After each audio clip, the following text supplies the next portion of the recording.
Qenë të racave të ndryshme si pitbull apo rottweiler shëtisin në liri të plot në parkun Rinia të qytetit, ndonë se janë të rrezikshëm dhe njihen për egërsinë dhe forcën që ata kanë. Qytetarët shprehen se ndihen të kërcënuar, sidomos kur janë me fëmijët, pasi qarkullimi i lirshëm i tyre shkakton panik, por edhe rrezikon jetët e tyre. Na shqetëson jashtë mase dhe madje na u dha mundësia që ta bëjmë të gjë, sepse para një jave një pintim mund këtu në Varnesa duke lojtur me top, 1 vit e 2 muaj fëmijë, gjithë e ka fshoi qeni.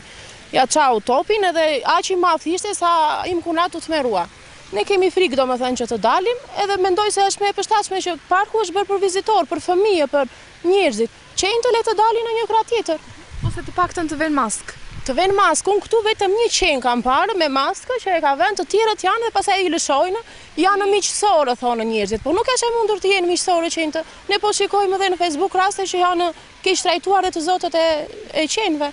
Janë edhe racat egra si pitbull, rottweiler. Pitbull ishte ai atë ditë, ishte pitbull domethënë dhe im kunata akoma s'po e mbledh veten domethënë nga kjo dhe ka ndodhur edhe një rast tjetër, domethënë kemi dëgjuar shumë dhe un kam 2 fëmijë, kam edhe një tjetër. Dhe të them të drejtën shqetësohem. Është shumë e rrezikshme. 5 ditë kemi nuk e dim çfarë si shkon kjo punë, çfarë. Ju ka rastisur që qenë të jetë agresuar ndaj ndonjë fëmie? Jo, nuk na ka rastisur, po e frikshme është. Kur shihni në rrugë, u shmangeni? Patjetër që shmangem. Rrim në hapësira të larta. Çfarë kërkoni? Shteti të marr masa, këtë kërkojmë. Nuk jemi për dhe kafshët kanë atë pjesën e tyre, është e drejtë e tyre të. Po më me kujdes.